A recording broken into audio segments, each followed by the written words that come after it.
I'm Noel Kingsbury, And I'm Annie Guilfoyle, and together we run Garden Masterclass.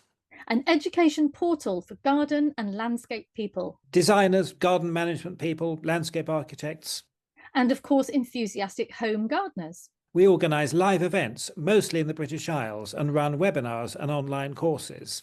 Many of these are available as recordings from our extensive online library. We also have a weekly free broadcast with recordings going to our YouTube channel. And we produce podcasts available on Substack, We aim to be at the cutting edge of sustainable garden and landscape practice, giving our audience the opportunity to learn from the leading global experts. We hope you enjoy this video and invite you to find out more about what we do. So please do come and join us.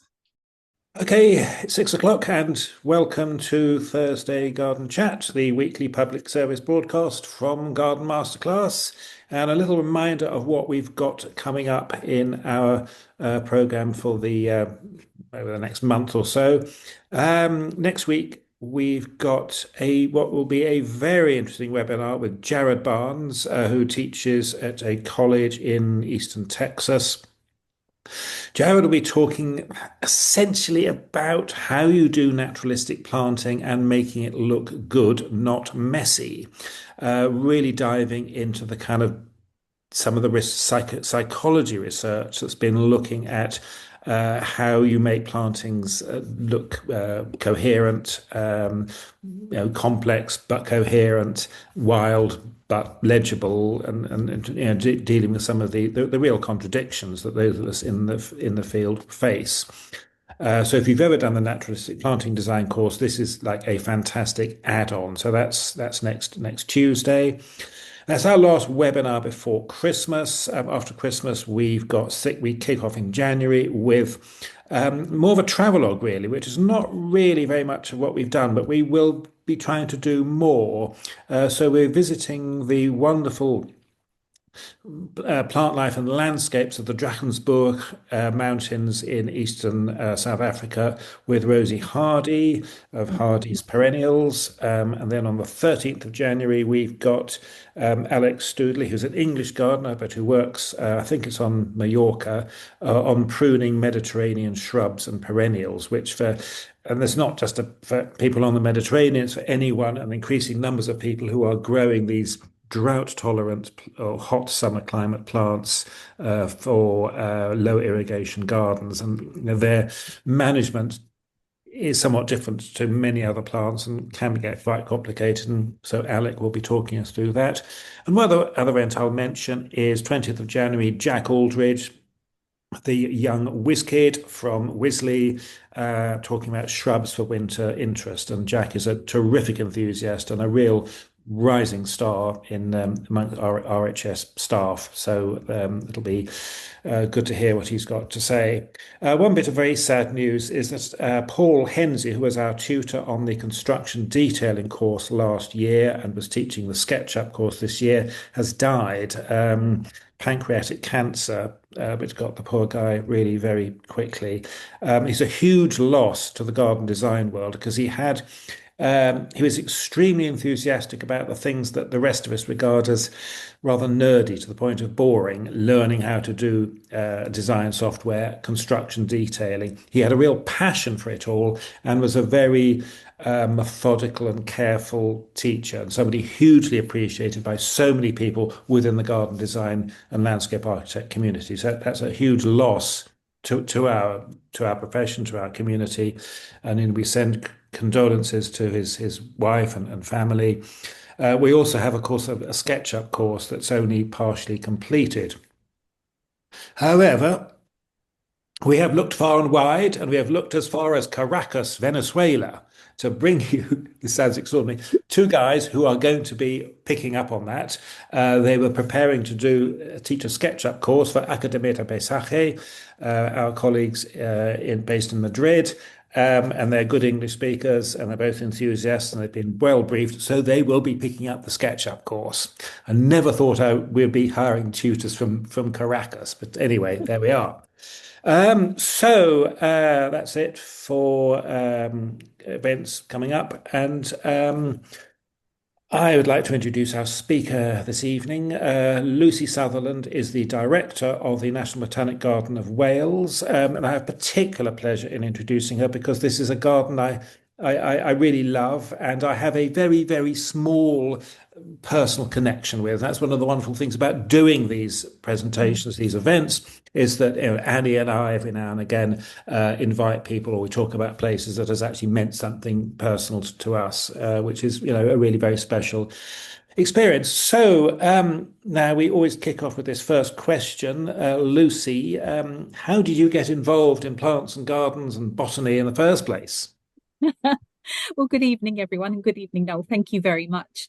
Um, that's a very good question for me. So my involvement with plants and gardens, specifically botanic gardens, very much has came from a bit of a conservation agenda and journey.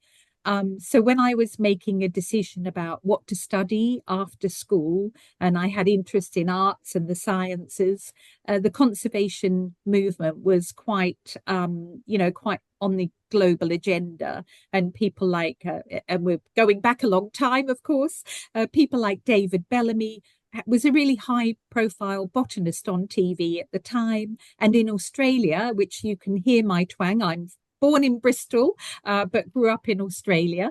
And he was a really active environmental campaigner. And there was big protests in Australia at the time, as I was finishing school against the building of the Franklin Dam in Tasmania, and it was in a World Heritage area. And so there was a lot in the news. It was very public. I think everybody was very aware of it. Young people were going down and protesting. There was around 10,000 protesters, and this was the sort of environment that was, I guess, influencing my decision making. And it became one of the most significant environmental campaigns ever in Australia's history. And so I made a career decision to go to the University of Canberra, initially to do natural resource management.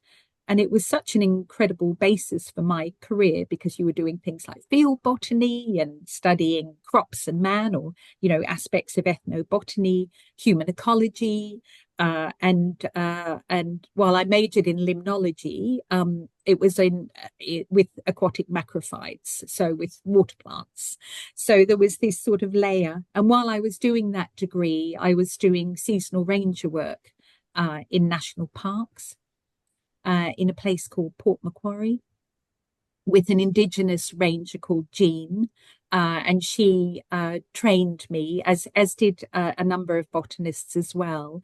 But I have really strong memories of Jean because that was that connection between plants and people, Indigenous use of plants, and her stories from her culture. And that sort of put me on my pathway, really, as a starting point. And I had an opportunity to go for an interview for a national park ranger position, but I'd also got an interview to go to Gladstone Tondoon Botanic Gardens, about 100 kilometres south of the Tropic of Capricorn. And I went to the Botanic Garden interview first, and I was really getting interview practice to go for the national park interview the next week. However, it hooked me in, and I walked in on a very wet Sunday the day before the interview. And this was a regional botanic garden, had opened to the public about maybe 6 weeks before my interview. And it was extraordinary because it had a really contemporary design done by a landscape architect called Laurie Smith, who's done a number of botanic gardens in Australia. And these extraordinary displays of Banksia robur, swamp Banksia is the common name, Grevillea venusta, which is my favorite Grevillea, Byfield spider Grevillea, and the Xanthorrhea, the grass trees. And so I went to the interview suddenly being swayed that maybe this was going to offer something different. And a very innovative and inspirational botanic garden director then interviewed me for 2 hours, had me rock hopping through the botanic gardens in the pouring rain. and then offered me the job after the interview. And that was my journey of entering Botanic Gardens, and set me on a career path really for the next 36 years. So, could you tell us a bit more about that career, which sounds to be a very adventurous one? Yeah, it was really extraordinary. I will say I did flip between Botanic Gardens and Mm, protected mm, mm, area management. But I took that job, and Tondoon provided me with an opportunity to be a very young Botanic Garden director. mm, So I was a director at 25. And unsurprisingly, when you don't have a lot of life experience, you get a little bit burnt out. So I then went on a journey of really building my skill set, working in protected areas in mm, Victoria and then in Brisbane. And then my time in Brisbane, there became a job available at Botanic Gardens Conservation International in mm, London. And mm, I applied for that job, and was very blessed to go and work with Dr. Peter Wise Jackson, who till recently was the president of Missouri Botanic Garden. And that gave me a whole different perspective, that big picture perspective on botanic gardens and how together they work together for a global conservation agenda all around plants, and how they collaborate, how they share resources and information and research. And yeah, it's been an extraordinary journey. mm, mm, mm. It's really nice to hear how collaborative it is as well, isn't it? Because you kind of, when you go as a visitor, you see them as individual spaces, but actually that work really needs to be across the globe, doesn't it? It must be brilliant to be part of that. And it's all aspects of that. It's, apart from sharing collections, sharing knowledge and data, having, we have staff that come recently from Wakehurst Place to use our DNA laboratory at the National Botanics here in Wales. And then similarly, our staff have been down to the Millennium Seed Bank learning about the work that's that team is doing. So yeah, there's a lot of sharing and training across the organizations. It's an incredible global community. I guess the good thing about that as well is it stops different botanic gardens kind of like repeating or doing the same, all trying to do the same thing. Like you probably don't need 7 Millennium Seed Banks, and for example, that's No. great. Is there like a specialism at the Welsh Botanic? Yes, well, various ones, to be honest. In terms of the science team, so Dr. Laura Jones is our lead scientist, and so her area of expertise is around pollinators and looking at their floral preferences, the floral resources that they need, and she has also been involved in the DNA barcoding of the flora of Wales. So Wales, albeit a small country, was the first country internationally to have its whole flora DNA barcoded. And that library is obviously, a catalogue of information that supports research and science and conservation. Could you explain, please, what DNA barcoding is? Oh gosh, yes. In a very In simplistic words, way. in less than half an hour, yes. Oh yes, I won't be giving you a lot of detail. I'm an ecologist and social scientist. That is Yes, not my area of expertise. No.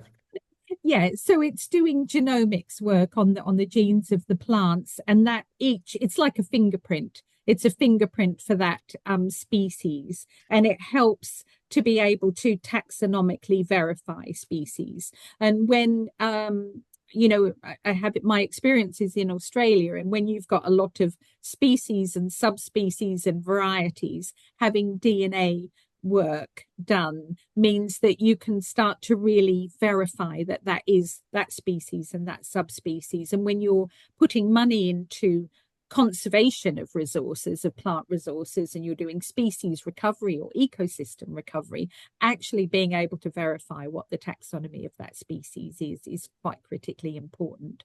And for some species, they can easily be keyed out, and that's fine, but others need a little bit more scientific intervention to be able to verify them.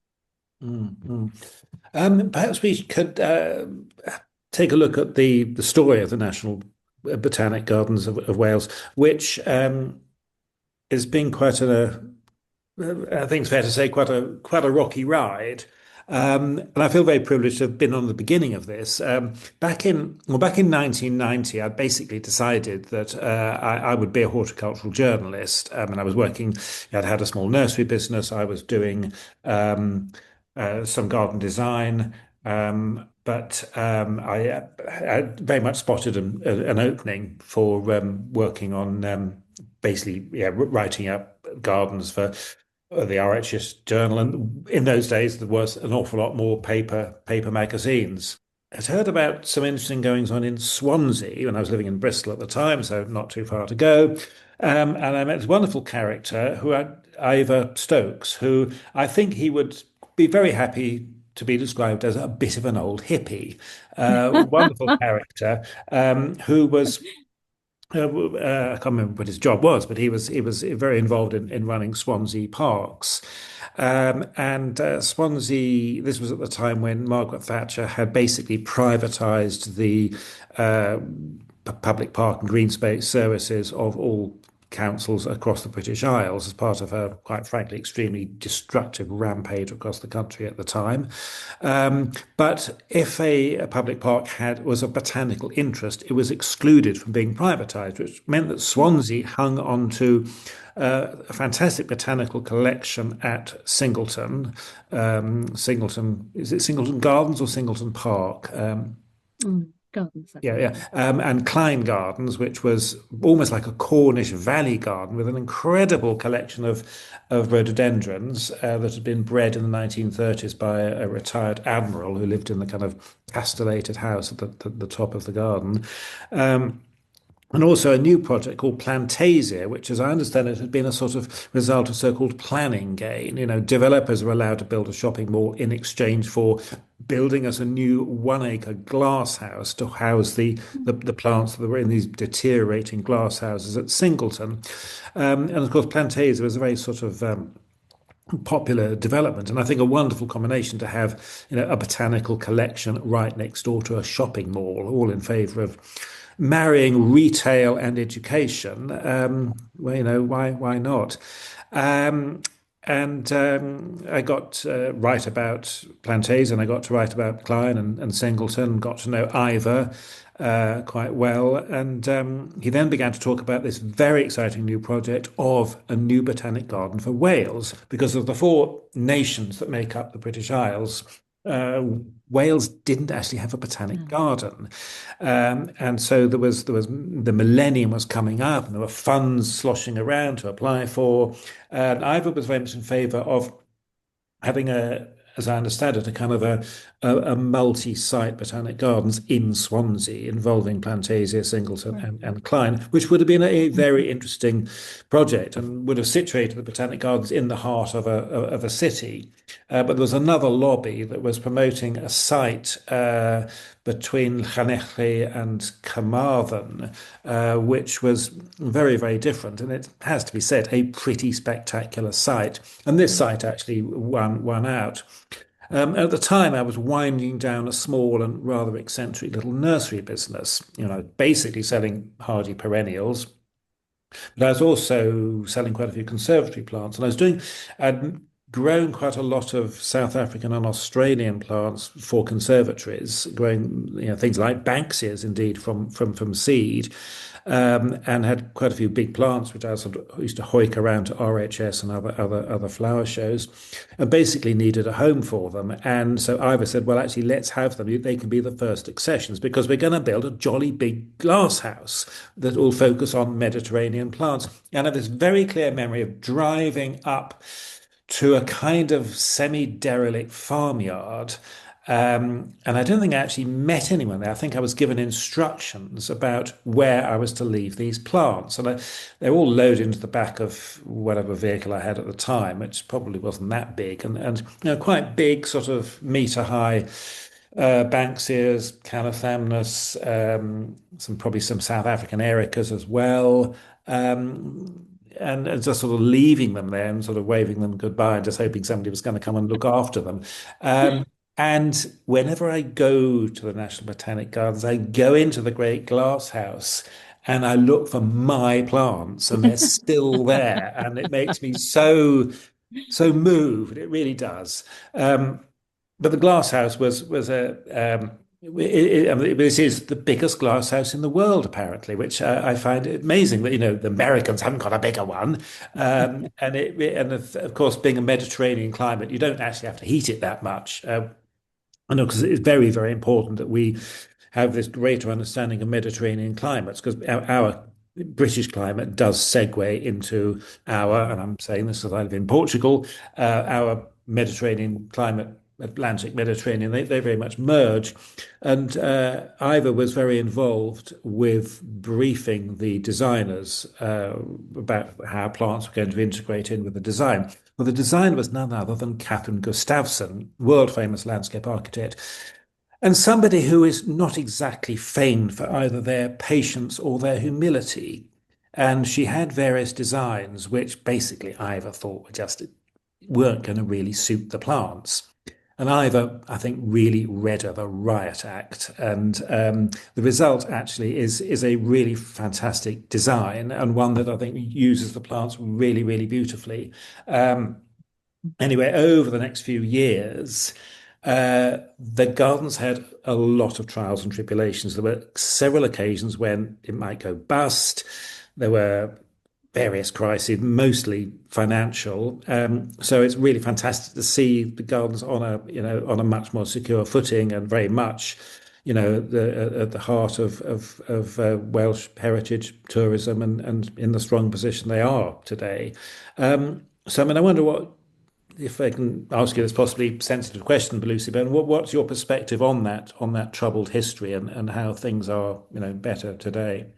Yeah, I mean, there's no doubt. I think it's known as a garden that's had a very turbulent history, considering its very short life. When you consider other gardens in the UK that have, been going for hundreds of years, and perhaps more turbulent than other botanic gardens, in their first 25 years as well. However, I think from my experience over several decades of working in botanic gardens is that there are very strong boom and bust cycles, and you do see that they go through this roller coaster ride, and it becomes very noticeable when you look over multiple decades and years. I think what the difference of this garden and how it has survived through those very difficult times is that it lots of things to consider in it. I think it was happening at a really exciting time in the UK, which you've highlighted, Noel. It was part of the millennium, and we had these three major things happening: the National Botanic Garden of Wales, the Eden Project, and the Millennium Seed Bank, all being developed at that time. And this garden was being developed, with a very strong new technologies for sustainability basis as well. And this was at such an interesting time because botanic gardens were discussing globally and debating a global strategy for plant conservation. What's the role of botanic gardens in sustainability and and the climate change conversation was obviously continuing as it had been for the previous 10 years prior to the start of this garden. But behind this garden is a really strong, passionate group of staff and volunteers and supporters and advocates. I think including a number of, people within government. Carmarthenshire County Council cannot be ignored in how it's supported this garden, at very difficult times. And I think the Welsh government as well, and they continue to support us with a grant in aid. So we've got we've got a lot of advocates across the country and beyond that support us. And I think, and I'm sure everyone's going through these beautiful photos that of the garden in different seasons, and you realise how unique it is, and that it's an awe-inspiring landscape set within the Towie Valley. But this is a botanic garden that's a charity that very much relies on visitors as part of its business model, and diversifying the charity work to enable it to flourish financially is challenging. And many directors have tried it. Many heads of finance have tried it. And including myself. And it's a journey. It's a journey that we're still working on. But there are large risks, I think, with establishing a botanic gardens in a rural-based environment. But it was very purposely selected, and I can see the slides now of the Regency Landscape Project. You know, this is part of the old Middleton estate, and embedding this contemporary botanic garden in this incredible rich heritage landscape. It's you know, it brings a whole other element to the story and the feeling. When you go into many of our botanic gardens, you have this nurturing enclosed feeling because there's walls around them, that, you know, very strong infrastructure. And this is the opposite.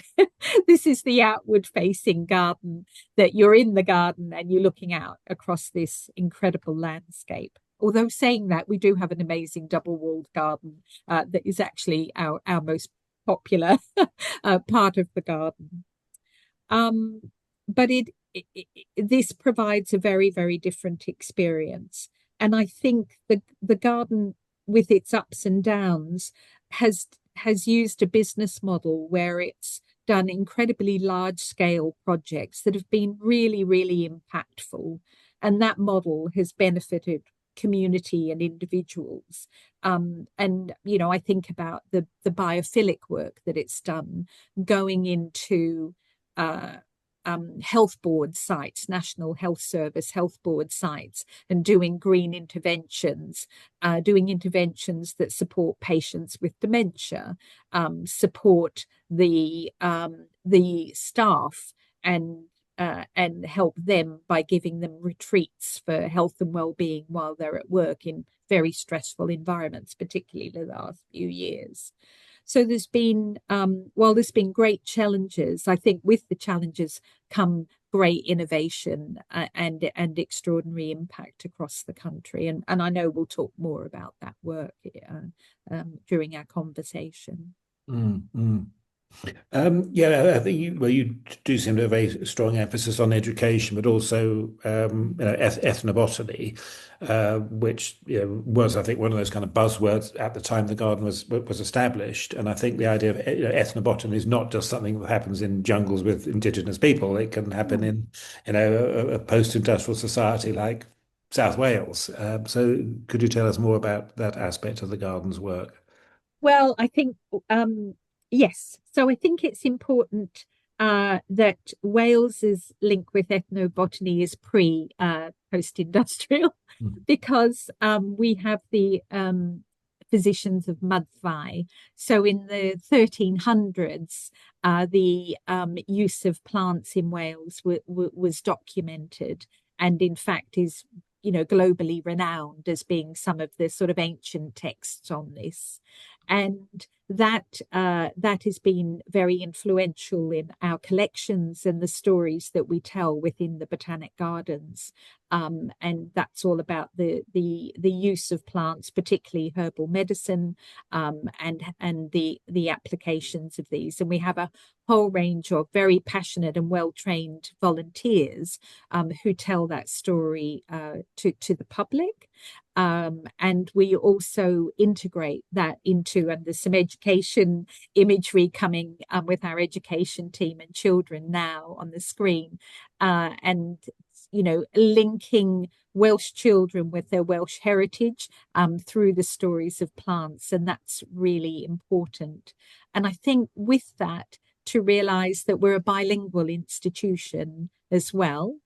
And so we, our staff speak Welsh and English. We, people like myself that come into an organisation not speaking Welsh, is supported to learn Welsh, even though I'm still very much on my learners. And that aspect of Welsh language and how that embeds in the culture, and how the Botanic Gardens is an advocate for Welsh language, for culture and for heritage through our collections and through the estate and the visitor experience. They all sit in these very complex layers for this visitor attraction and, you know, education institution. I mean, could you say a little bit more perhaps about Welsh plant names? Were there any particular sort of patterns in the way that the Welsh language describes plants? I don't think, I'm sorry, Noel, I don't know that. I'm not going to speak out of my area. No, okay, right. Yeah. So no, I can't talk about that, but I do know that one of the things and our Welsh speaking staff have created is different levels of Welsh language experiences. So when you come to the gardens, you can download an app at the different level that you are, even if you're a beginner like me. Oh, what a brilliant idea. Yeah. That's a really good idea. Yes. Yeah. Yeah. And you're able to engage with the plants and the Welsh culture through this, and it can help you to interpret the plants and their stories. That's a really good idea. Yeah, because then people, you know, are at different levels with Welsh. When you have, you know, immigrant communities who are trying to learn it, and people who've, you know, done it at school but then forgotten quite a bit. I mean, I've only come across this once before, and that was on the websites for the big German federal flower shows that have a simple German version, basically for all the kind of vast numbers of Syrians and other refugees. I think it's such a great idea. It's really inclusive, isn't it? Yeah. And it is about, you know, showcasing the language, making it as accessible to everybody and encouraging people. So a couple of things that the Gardens does. We have a very strong staff advocate for Welsh language. He's our champion, and he runs a morning tea on Mondays, and people can drop by, not just for staff, but staff, volunteers and the general public go to these sessions. It doesn't matter what level you are. You can have a cup of tea and a bit of cake and speak Welsh with a bunch of people, and that's every week, and it's a fantastic experience. I wish I'd known that last week, because I sat on a train to London a couple of weeks or so ago, and there was the woman sat next to me was trying really hard to learn Welsh. And she said she was saying it's so difficult, and she said there's so few people that you can speak to practice. That's a really good option. It's a wonderful opportunity for people in a very, you know, warm and friendly environment as well. So Are there any major projects that the Botanic Gardens are working towards at the moment? Anything coming up in the new year? Yeah, so you can see photos here and images of the Great Glasshouse. We've been really blessed to have a grant from the Julia Rousing Trust. So we've been doing some initial work on just, you know, repairs and maintenance of the glasshouse, making sure the windows open and shut, and putting the system back into place to be able to really much more closely manage the temperature and the humidity around the Mediterranean collections that you were talking about earlier, Noel. And the work also involves the planning for the landscape and collection succession planning within the glasshouse, because as we know, that's a critical aspect of work that Botanic Gardens need to do. You're never thinking 3 or 5 years. You're thinking, you know, so much more into the future. And a lot, you know, a number of the plants in the Great Glasshouse, and I'm obviously more familiar and intimate with the Australian collection because that's my area of expertise in terms of plants. You know, some of those are actually quite short-lived taxa. So, you know, that their life might be 8 or 10 years. And then as we've got changing climates, then, you know, what does that mean for that collection? So there's a piece of work that's going on at the moment with the collection succession planning. But we think that the Mediterranean flora is still, you know, incredibly relevant in British gardening, with particularly in East UK for sure, where we've got that shift to warmer, drier summers and milder winters. So starting to see some of those international flora that can grow in these types of climates, and the stories that they have, because they often have very strong, rich ethnobotanical links. They also can survive with poor soils and quite, difficult conditions. So we won't be changing that massively, but we'll be looking at what are the climate envelopes for some of these plants, and what are some of the other opportunities to enrich that collection. Yes, and it's a bit of an aside, but interesting saying about us, a lot of Australian plants being short-lived. I mean, that was something that growing them as potential conservatory plants, I became aware of quite quickly. I mean, some species would just become terribly leggy in a very short space of time and wouldn't take pruning. No. And I've obviously in Portugal, there's quite a bit of interest in growing plants from other Mediterranean zones. And somebody, I can't remember who it was, who said, "Oh, all Australian plants seem to have a death wish." And because a lot of them are reseeders, they'll Yeah, burn and they'll absolutely. reseed, and that's how they regenerate. And the Banksias, and Dryandras, which my particular passion, didn't seem to fall into this category. I mean, they seem to be made of much sterner stuff. Depends on the species. Yeah, Many of yeah, those are fire enhanced. So if yeah. they're in a coastal heath environment, they Mm-mm. need that fire to come through in the right cycle to be Right. able to Yes. spread their seed. And Yes. then, Yes. and we know from the work that Kings Park Botanic Gardens done, Mm-hmm. and that's globally now renowned, Yeah. that it's the smoke that has then led to the germination of Yeah. those Yes. plants. So yeah, there's a lot to learn. Yeah. Yeah. I mean, I think it's as you say, with the climate change, Mediterranean floras are just incredibly important to understand. But they do throw up so many of these complexities around, particularly lifespan and pruning regimes, that we're all on a Yes. very big learning curve with them, really. Yes. Um, so. Do you How, also sorry, no, sorry, carry on. Claire. Claire, go ahead. I was just wondering what the collection of Welsh, I can't even say Welsh, of Welsh plants was like within the Botanic Garden, like whether there's like whether there's lots of preservation going on with the, plants that come from that area. Yeah. Oh, that's a great question. So yeah, yes, there is, and it's something that we're scaling up.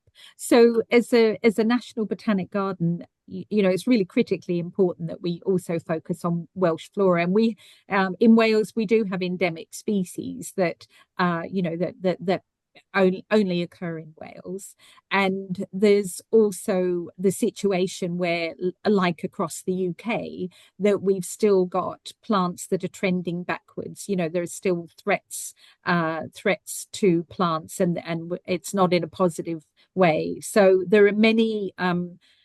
There's certainly a sense of urgency about our work. So we're building our Safeguarding Welsh Flora work, and it has multiple elements to it.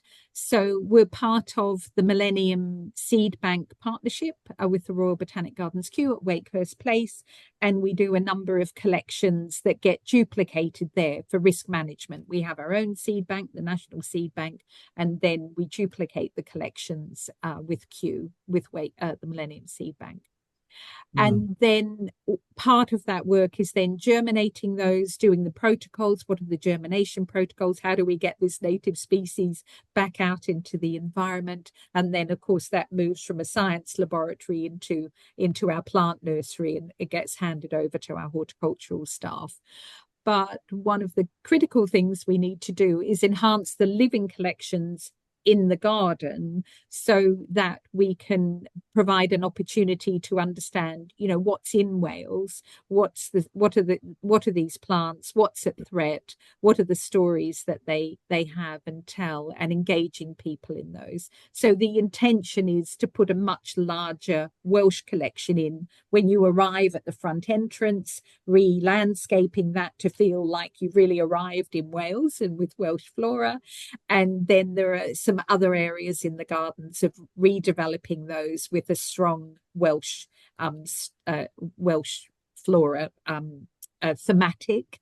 and interpretation and engagement, and obviously our education programs will focus on those as well. And then the other aspect is, because we have a plant nursery of our own where we sell plants, is trying to change that collection and have it much more focused on Welsh flora and making those accessible to people for their home gardens, and coming with the information that they need from our horticultural scientists and our plant scientists, so that people can enrich their own gardens. So this is something that we're working on at the moment, but we're also fundraising for to scale it up in quite a big way. To be honest, to seed bank Welsh flora, if we had adequate resources, is probably an 8 to 10 year project at a minimum. I bet. It's all expensive stuff, isn't it? Yeah, I love the idea that you could come as a visitor to the Botanic Gardens and literally take home a piece of Wales. I bet people would really love that. That's really good. It's really nice to hear that in a botanic garden you're looking locally as well as globally. It's really good. Yeah. And we have you were asking about some of our other initiatives. Because it's our 25th anniversary this year, we've launched our Every Child in Wales initiative. I'm a strong believer that national botanic gardens have to be national and they have to reach nationally. And we have in Wales only around, just a little over 500,000 children. So there's no excuse for the National Botanic Garden of Wales not to have a relationship with every child during their schooling. Children are at school for 12 years. So to develop relationships and go into more remote and rural areas in Wales and have the outreach program where we can go into areas and schools where they wouldn't be able to get to us.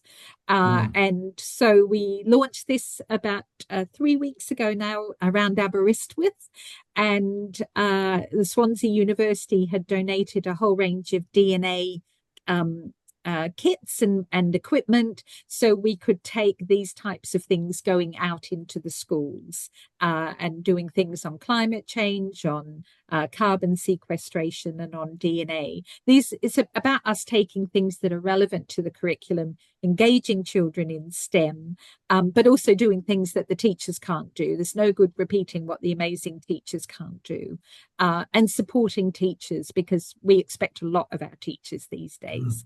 So the Botanic Gardens has a responsibility to support teachers and engage with children across the country. What a lovely idea.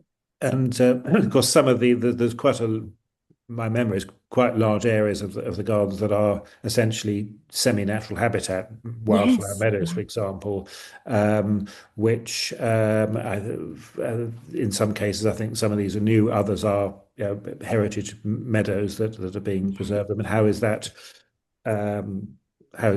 conservation moving forward in terms of the species diversity?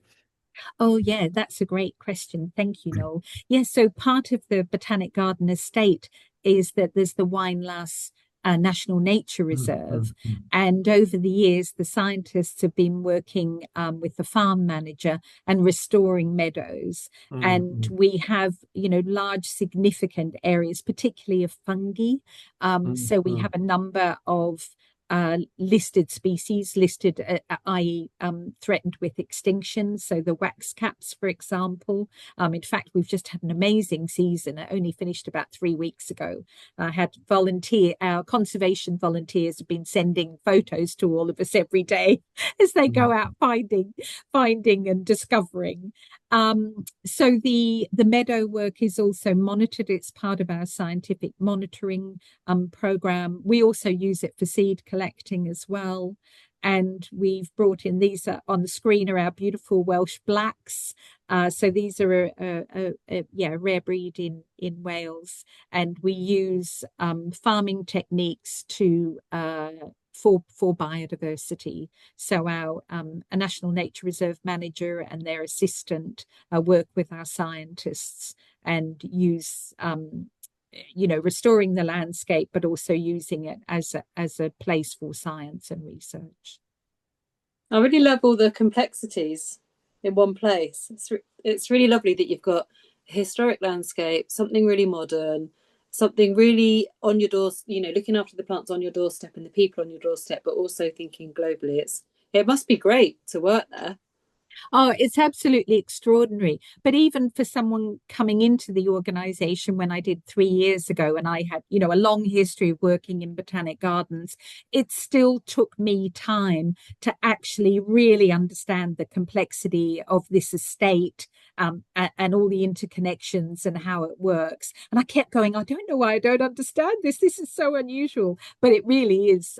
It is about the extraordinariness, the uniqueness of this garden and the landscape, and how it embeds in the landscape of the Towie Valley. It's large as well, isn't it? Because you picture a lot of botanic gardens being in city centres where space is at a premium, whereas that photo is incredible on there now, isn't Yeah. it? The landscape Yeah. around. And what you don't realize is how far back we go with that. So yes, there's about sorry, bear with me because I'm always going 564, 568. I think it's 568 acres of land we've got. Wow. Wow. How many people does that, you probably don't, maybe you don't know, but how do you know how many people it employs, that botanic Oh garden? no, I do know we're a very modest team. So we have 69 staff, and that includes the people that work in catering, the people that work in gatehouse, it includes our cleaners, our maintenance team. We only have 15 horticulturalists. They are extraordinary with what they do. Exhausted. Yeah, well, I need to say after the summer they've been really working on their horticultural practice in the last 2 years to a major way, if you like. And just the gardens had such a wow factor this season, and people were coming going, wow, we've never seen it look like this. This is extraordinary. Yeah, so they are an amazing bunch of people. And this year they had a local person make a coracle, which is one of those round boats, and then they landscaped it, and that they took that traveling. So they traveled it to the Royal Welsh, which is our major agricultural show. So, has, farmers from across the country. It's a really important. And then they took it to the Earth, which is the Youth of Stedford, and that's the largest youth festival across Europe. And then they took it to Clonarthney Show, which is our village show. Yeah, and that was just extraordinary, engaging people in our work, our horticulture, our plants, and our people as well. It's really great, isn't it? What a great experience. Yeah. You've worked in other botanic gardens. Does this feel very different? Yeah. Yes, it does. There's similarities in every botanic garden I've been in, but there is a uniqueness to this garden. So I was at the Australian National Botanic Garden, for example, but and it's a really interesting one because it also has a natural area. It's about sorry, I'm going to jump to hectares now. I'm talking about Australia because I can't actually convert the two. So it's 90 hectares, and it has the Black Mountain behind it with this dry sclerophyll forest. And this amazing, it only has native Australian flora in its collection, and some allies with Chile and the Gondwana link. And but it feels much more like it's hugging you, whereas here you feel like it's a bit more open and wild. So it has a very different feel in time. Yeah. Can I ask a weird nerdy question? Oh, you can. I don't know whether I can answer it, but I'll do my best. The shape of the glass house, it looks in the picture. I'm really sorry because I've not been. I am going to go now. So now that I've met you, it looks like it's kind of half in the earth. Does that help with the heat and heat loss? Is that part of the reason for it, or is it mainly aesthetic? So one of the really critical design considerations was the wider landscape. It could not have been any old type of beautifully designed glass house. It had to, and this is a great photo to show it, it had to look like it was part of the hills all around. Because to the top left of that image that you're looking at now, you might see a little tower in the background. and that tower is Paxton's Tower. And this was all part of Paxton's estate, the Middleton estate, including all the garden. But when you're at Paxton's Tower, it was also, it's a critically important, heritage feature in this landscape. And the glass house couldn't jar with when you're there with that whole view. So there will be many considerations with what influenced the design, but it had to sit beautifully in this landscape, which it does. It does, doesn't it? Yeah. Once you go in, I mean, I'm sure this earth bank, I'm sure that's all part of the kind of heat conservation. But as you go in, you can kind of walk around it, but then fundamentally the axis is actually going down, so you end up in a sort of by a waterfall, and it feels quite lush compared to the rest of it. But no, it's a very clever journey it takes you on. Yeah, but I mean, when you're building glass houses and designing them, you're taking all of these bits into consideration, aren't you? What's the lux? Yes. And particularly, and then how much can you control the temperature? Yeah. With the challenges we've had recently, without the funding, and we're literally in a very different place than we were in the summer when we hadn't finished the work.